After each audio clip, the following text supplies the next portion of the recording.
খবর 24 সাথে আপনাকে স্বাগত। নতুন নতুন খবর জানার জন্য আমাদের চ্যানেলে চোখ রাখুন। বিজেপির পোস্টার লাগানোকে কেন্দ্র করে উত্তেজনা পূজালী পৌরসভার 4 নম্বর ওয়ার্ডে। দক্ষিণ চব্বিশ পরগনার ডায়মন্ড হারবার লোকসভার অন্তর্গত পূজালী পৌরসভার 4 নম্বর ওয়ার্ডে স্থানীয় বাসিন্দা ভারতীয় জনতা পার্টির সক্রিয় কর্মী বিমান মণ্ডল পূজালী পৌরসভার অন্তর্গত 4 নম্বর ওয়ার্ডের ডায়মন্ড হারবার লোকসভা কেন্দ্রের বিজেপি মনোনীত প্রার্থী অভিজিৎ দাস ওরফে ববির সমর্থনে পোস্টার লাগাচ্ছিলেন। প্রথমে পোস্টার লাগানোকে কেন্দ্র করে উত্তেজনার সৃষ্টি হয় বলে অভিযোগ। পরে পূজালী পৌরসভার 4 নম্বর ওয়ার্ডের প্রাক্তন পৌরপিতা চিন্ময় বাড়ুই, যিনি একসময় বিজেপির হয়ে প্রতিনিধিত্ব করেন পূজালী পৌরসভায় এবং জয়লাভ করেন, পরে তিনি তৃণমূল কংগ্রেসে যোগদান করেছেন।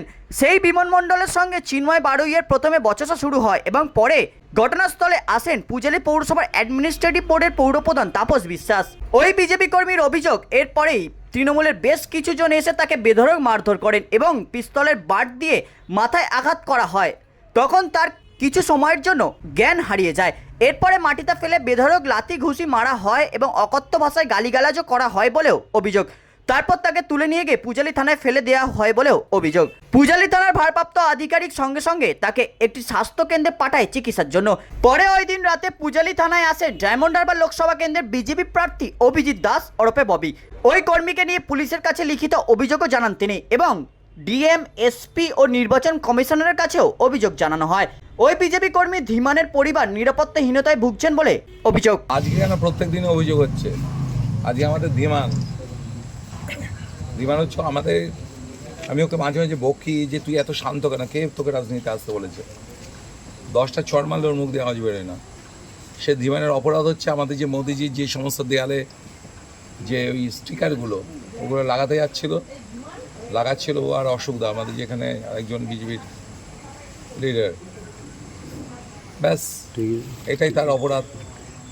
প্রথমে চিন্ময় এলো, এই চিন্ময় 2017 সালে বিজেপির টিকিটে জিতেছিল, ওকে বম্বিং করে মারধর করে পিস্তল থেকে তৃণমূলে জয়েন করেছিল। সে এসে বললো কেন এগুলো লাগাচ্ছিস? বলো লাগাচ্ছি, তোমরা লাগাচ্ছ, ঠিক চলে গেল। তারপরে যে মাফিজুর রহমান, এখানকার তাপসদা, তৃণমূলের সব লিডার, তারা সমস্ত এলো ক্রিমিনাল বাহিনী নিয়ে। একা পেয়েছে ছেলেটাকে। তাপসদা কে? তাপসদা ওনার নাম হচ্ছে আপনার এখানকার চেয়ারপারসন, যিনি চেয়ারম্যান এক্স। আরে এক্স আর কি, এখানে কি ভোট হয়েছে? এখানে তো ভোট হয়নি না ববিতা, অ্যাকচুয়ালি ঘটনাটা যদি 2017 সালের পরে এখানে কি পূজালিতে ভোট হয়েছে? প্রহসন চলছে তো। 2017 সালে পূজালি পুরসভা আমরা দখল করতাম, ভুলে গেছে সেই সব দিনগুলো? বোম নিয়ে আর পিস্তল নিয়ে কীভাবে চাপ্পা মেরেছিল। তারপর জনতা রেগে গিয়ে 2টো ইভিএম মেশিন ভেঙেছিল, 2টোতেই বিজেপি জিতলো এবং তারপরে তাদেরকে পিস্তল দিয়ে তাদের বাড়িতে বোম্বিং করে তাদেরকে আবার তৃণমূলে জয়েন করালো। 2017 সালের পরে সেই বডি চলছে, এই তাপসবাবু। আর আপনার এখানে রয়েছে মেইন হচ্ছে এখানটায় তাপস বিশ্বাস, চিন্ময় বাড়ুই, আর মেইন হচ্ছে মাফিজুর রহমান আর তার ড্রাইভার বাবুলাল। মাফিজুর রহমান হাতে পিস্তল নিয়ে পিস্তলের মার দিয়ে ওর মাথাটা মারে। আজকে যে ছেলেটার যে মাথাটা এইভাবে যে ইনজোর্ড হয়েছে, হ্যাঁ, তো আপনার এই রক্তাক্ত অবস্থায় তো আপনি সেখানটায় মানে ওর কোথায় কোথায় চোট কি বলবো, কীভাবে পিস্তলে বার দিয়ে তার মাথাটা কীভাবে ফাটিয়ে করে দিয়েছে। ওর কোথায় কোথায় চোট লেগেছে? মাথায় মেরেছে, মাথায় মারার পর সেন্সলেস হয়ে যায়, তারপরে অজ্ঞানে পড়ে যায়, পেটে বুকে লাথি মারে, মোটা লাঠি দিয়ে মারে পুরো বডিতে। আমি এখনই ওকে নিয়ে যাচ্ছি এখানটায়, আবার মেরে আবার পিস্তলে বার দিয়ে মেরে ওকে মেরেছে। যখন জ্ঞান ফেরে তখন আবার দেখে যে র্যান্ডাম ওকে মেরে যাচ্ছে লাথি।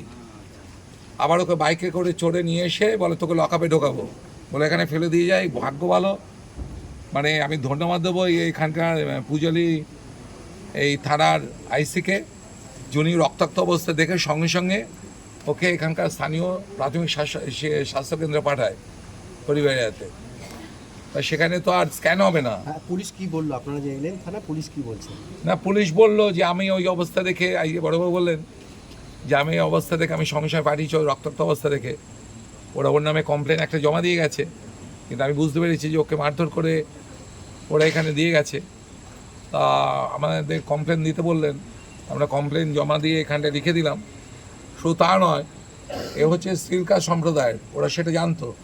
এই মাফিজুর রহমান বা এরা সমস্ত মিলে ওরাকে ওকে পোদের বাচ্চা, সিভিল কাস্ট, জাত তুলে তার কথা মানে গালাগালি, নোংরা গালাগালি, বিজেপি করা, তোর বাড়ি মেয়েদের রেপ করবো। হ্যাঁ ওনাকে কি মেরে থানার সামনে ফেলে দিয়ে গেছিল? হ্যাঁ, মেরে ওকে বাইকে করে তুলে নিয়ে এসে এখানে আবার ওকে যাতে লক আপ করে সেটা করেছিল, যাতে অ্যারেস্ট করে ঢুকিয়ে রেখে দেওয়া যায়। এইটা তো ডায়মন্ড পুলিশগুলোতে এইটাই চলছে। তো ক্রিমিনাল আর পুলিশ একসঙ্গে রয়েছে শুধু আমার এই নির্বাচনটা ঘোষণা আছে বলে। তাই আজকে যদি ইলেকশন না ঘোষণা হতো তাহলে হয়তো একেও লকআপে ঢোকানো হতো, যে গত 10 বছর ধরে যা এই নাটক চলছে। ববিদা কি মনে হয় যাদের নামে কমপ্লেন করে তারা গ্রেফতার হতে পারে কি? দেখুন, আমি এসপিকে বলেছি, ডিএমকে বলেছি, ডিএম ততক্ষণ বলে আমি এসপিকে বলছি, আমরা ইলেকশন কমিশনে জানাবো। এছাড়া যেহেতু ওকে সিভিল কাস্ট একটা ছেলেকে এইভাবে অত্যাচার করেছে, হ্যাঁ, মমতা ব্যানার্জি বলেন না উনি নাকি সংখ্যালঘু সম্প্রদায়ের, দলিত সম্প্রদায়ের উনি হচ্ছে রক্ষাকর্তা করতেই, তা একটা দলিত সম্প্রদায়ের ছেলেকে এইভাবে মেরে হাফডেট করে ফেলে দিয়ে গেছে। আজকে তো আমরা এসসি কমিশনে জানাবো। ধীমান মণ্ডল আমার নাম। ঠিক কি ঘটনাটা কি ঘটেছিল? আমরা আজকে পূজালি বজবজ 2 মণ্ডলের সমস্ত জায়গায় পোস্টার করছিলাম এবং ওখানে যে 3 নম্বর ওয়ার্ডের কাউন্সিলর সে আমাদের ওকে এই ওয়ার্ডে যখন প্রচার করছিলাম, কি নাম? চিন্ময় বাড়ি এসে আমাদের যথারীতি মানে উত্তপ্ত ভাষায় বলে যে এখানে আমার ওয়ার্ডে কেন ঢোকা যাবে না, এই সমস্ত বলে আমাদেরকে উত্তপ্ত করে। আমরা চলে আসি ওখান থেকে। তারপরে আমরা আমার ওয়ার্ডে যখন আমি প্রচার করছিলাম তখন চিন্ময় বাড়ুয়ের পাড়া থেকে একজন মস্তান, তৃণমূলের হারমাত বাহিনী, সে এসে অটোর চাবি খুলে নেয় এবং আমাদের সঙ্গে ধস্তাধস্তি শুরু করে। তারপরে সে ওদের হাতে কি কি ছিল? তখন ও একা ছিল। তারপরে ওরা ফোন করতে গাড়িতে করে চেয়ারম্যান তাপস বিশ্বাস, মাফিজুর রহমানের ড্রাইভার মনোজ পাল এবং আরও 10-12 জন সমস্ত লোকজন আসে। এসে আমার চিন্ময় বাড়ুইও ছিল, এসে আমাকে যথারীতি মারতে শুরু করে, মেরে আমাকে সেন্সলেস করে দেয়। আমি বুঝতে পারি যে আমাকে বন্দুকের বাঁট দিয়ে মারা হয় এবং আমি সেন্সলেস হয়ে যেতে আমাকে পিঠে, পেটে, বুকে লাথি মারে। আমার শ্বাস নিতে কষ্ট হচ্ছে, এখন ইন্টারনালি ইনজুরি হয়েছে আমার। আপনাকে চিকিৎসা করাতে কে নিয়ে গেছিল? আমাকে চিকিৎসা করাতে এখান থেকে বড়বাবু আমাকে পাঠিয়েছিলেন খড়িবেরিয়ায় যেতে। তোমাকে নাকি ঘটনার পরে খানিকক্ষণ খুঁজে পাওয়া যাচ্ছে না, তখন তুমি কোথায় ছিলে? তখন ওরাই বলপূর্বক আমাকে বাইকে তুলে নিয়ে এসে বলে চল তোকে লকআপে ঢুকিয়ে দেবো, একদম থানার ভোটের পরে তোকে বার করবো। ওরাই আমাকে সেন্সলেস অবস্থায় এখানে নিয়ে আসে।